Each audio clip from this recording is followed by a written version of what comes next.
So we're going to switch gears here and we're going to talk about Billy Graham, superstar Billy Graham, who's been a pretty big part of your life for the last couple of years. What's your relationship like with Billy Graham and how did you meet him? Billy Graham, actually, I met him because later on, we won't get into this too much. There was a movie on it called This Is Hannibal, a documentary. It won 3 awards. Basically, I finally did get a WWE contract after years of toiling away at learning my craft, 8 years actually. Lots of hard work. And it ended up being taken away due to me, unfortunately, having the hepatitis C virus active in my system, which it is not anymore, but at that time it was. So I wasn't cleared by WWE Talent Relations for my contract to go through. Went through one treatment to be cured of the disease. It was a standard treatment covered by the Canadian government. It was pretty terrible on me. I won't get into the details. You can watch the movie if you want to know the details. This is Hannibal. It's on YouTube. Just type it in. But I went through a terrible treatment after losing my contract. It appeared like the treatment was going to work while I was on the treatment. You had to wait until 6 months after the treatment to find out whether it worked or not. And it didn't work in the end. So I was devastated. I thought my life was ruined. I was suicidal. I did not want to live. And at one point, one of the people that I was training, who I had a lot of respect for, he had a medical degree and a law degree. He said, well, your life is... At this time, I wasn't public about having hepatitis C because I was ashamed of it. And he just basically said, your life is pretty shitty right now. Why don't you go public about it? Because after the first treatment didn't work, my doctor at that time, my hepatitis C specialist, told me it was going to be another 5 to 8 years before a new treatment would come out that he would put me on. So at that time I was 28. Another 5 to 8 years, that would definitely be my best wrestling years behind me. So this friend of mine from the gym, who I personal trained, suggested that I just go public about my case, because if I went public about it, maybe someone will come out of the woodwork to help me. So I ended up going public about it, but when I wanted to go public about it, I made a video to go public about it. So, because the way I caught it, that was proven in court that it was transmitted, was actually from being cut with a hepatitis C infected razor blade in a professional wrestling match by another wrestler, Abdullah The Butcher, Larry Shreve, without my permission or consent. And no, that's not a normal risk of going into a professional wrestling match. You don't expect to be cut with a hepatitis C infected razor blade with fresh hepatitis C infected blood on it multiple times in a professional wrestling match. That's just not an accepted risk. And if that were to happen as an assault on the street, you'd be arrested and you'd be in jail. So I wanted to come out as credibly as possible about this. So I got some interviews with some professional wrestlers that I had become friends with over the years, such as the Honky Tonk Man and Lanny Poffo. And there were some other wrestlers in there who I'd worked with, Hacksaw Jim Duggan, Sylvain Grenier. I think there was even footage of me amateur wrestling with Olympic gold medalist for Canada, Daniel Legally, in the first video I put out to kind of tell very briefly my story of how I had hepatitis C and how at that time I believed I caught it, because at that time I didn't prove it in court yet. It still took me a good year of a legal battle just to get Abdullah's hepatitis C positive genotype 2 blood results. But how I met Billy Graham is because I had heard from being a wrestling fan and reading his book and watching his DVD and knowing all about him, that he had a liver transplant due to hepatitis C. So, and I knew that he had gone through a lot of suffering due to hepatitis C, so I thought he would be a good person to talk to be part of this documentary. And also there's a story in his book of Abdullah from Billy Graham's Stampede Wrestling days, where Billy saw him cut up an Indian wrestler. Billy refers to him as Indian, Native American, whatever you want to call it. But he wasn't even a wrestler, basically just some random so-so trained person from Alberta got in the ring with Abdullah, and as Abdullah often did with young wrestlers or people that didn't know what they were doing, he just sliced this guy to bits. So Billy told the story of witnessing something that he found very disturbing about Abdullah. So I thought, well, Billy might be a good person to talk to for this. So I ended up getting in contact with him for the documentary. And when he heard about my story, he really sympathized with me. And then he saw some of my wrestling matches, and he even sympathized with me more because he found me entertaining as a wrestler. But we really had that hepatitis C connection. And he sympathized with me so much that he eventually ended up getting me a doctor's appointment with his liver specialist, who was Dr. Hector Rodriguez, who's based in Phoenix, Arizona, who's a world-renowned liver expert. And he took a look into my hepatitis C situation, which I was told in Canada there would be no medical cure for 5 to 8 years. This is about a year or two after I was told this, that I flew to Phoenix, had the test done, and this doctor recommended a new experimental treatment called Insuvac triple therapy.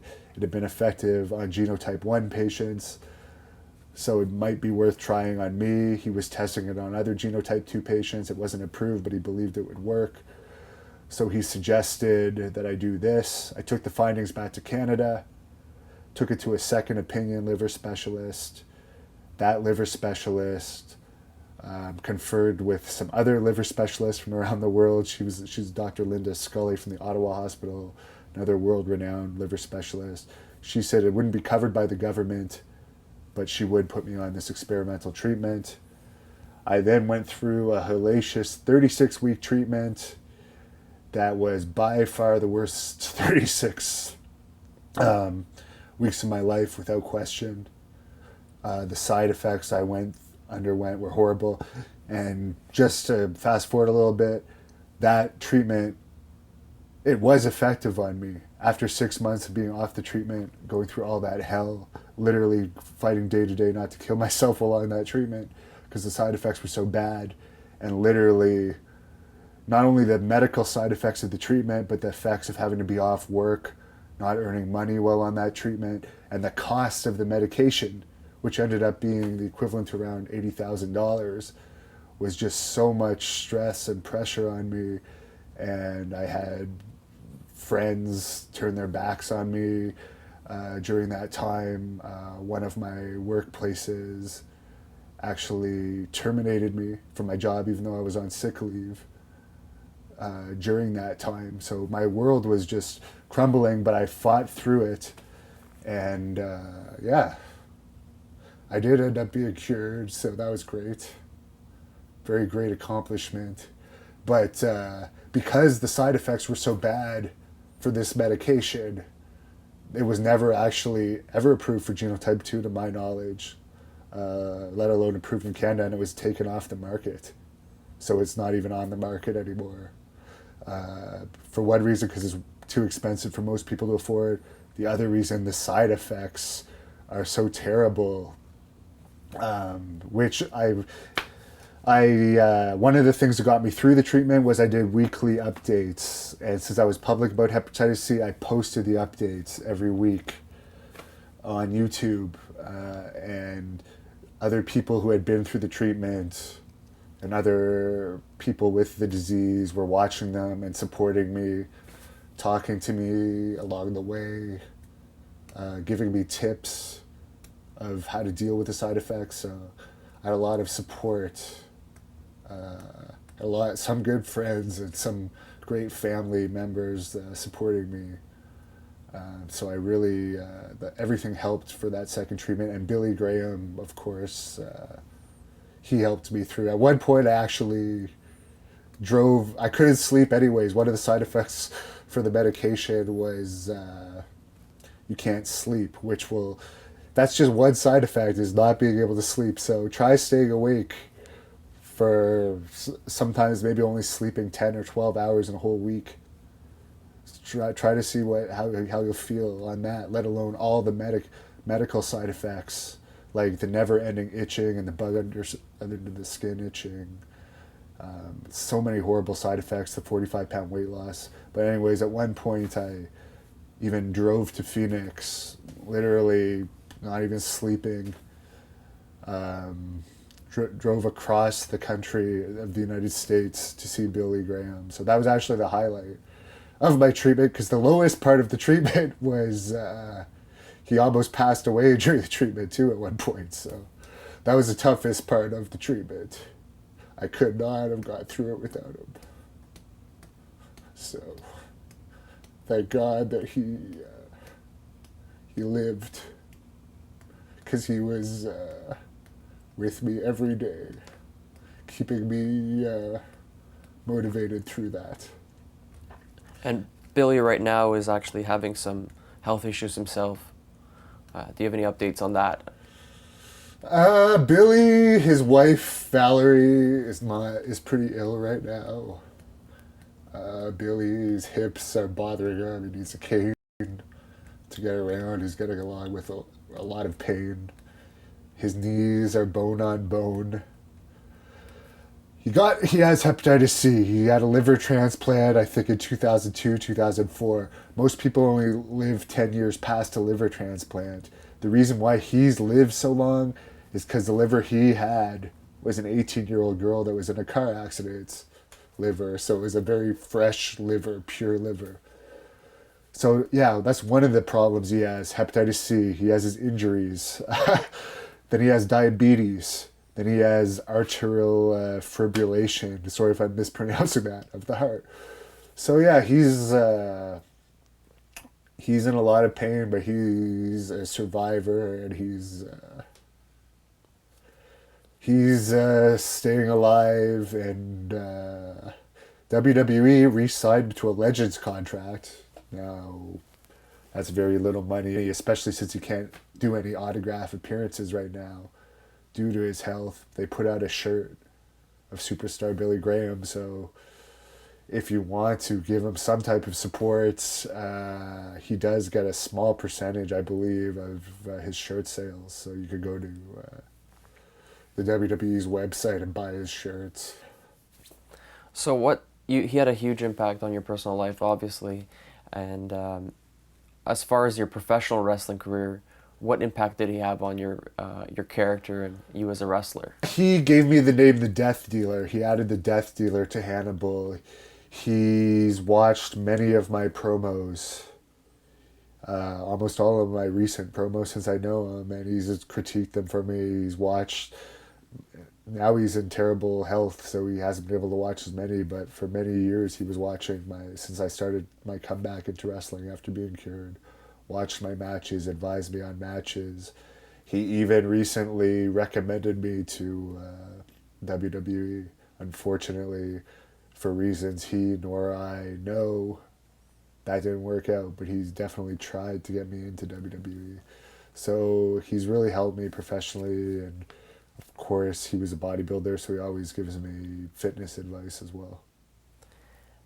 And just to finish off the hepatitis C subject, you end up being cured finally, and you actually end up winning a lawsuit against Abdullah The Butcher. What are your thoughts on this versus having a WWE contract? Well, it's quite funny because the lawsuit that we won in the Ontario Superior Court of Justice, he was found guilty of negligence, assault, and battery. Negligence, of course. He has a history of Hep C, but whether you have Hep C or not, you know that cutting someone with a razor blade with blood on it is dangerous. So it's definitely negligent to do that. Assault, he definitely cut me without my permission. And of course, battery as well. So that's what he was found guilty of, and the judgment was recently upheld in the state of Georgia, as if it was a judgment in the United States. So yes, the award was $2.3 million, but you have to remember that I've paid thousands in legal fees so far, and of course, the lawyers get a cut of that, and he's yet to pay it. as well. And but basically, compared to a WWE contract where the highest paid guy is making the millions a year, but more than that, it was my lifelong dream, and I at least wanted a shot at the big time, at least a shot after all my hard work to see if I would make it or not, at least a chance. No amount of money can replace that. That's what my lifelong goal is. Now I do work in the wrestling business, but it's not a living. I still have to have other employments. I don't have an education. My jobs are not the highest paying. So I did lose out on the opportunity to possibly become a superstar. And whether I would have or not, I never got the chance. So that's all I have to say. No amount of money is worth losing that opportunity to a person like me who has never wanted anything more than to be a WWE wrestler.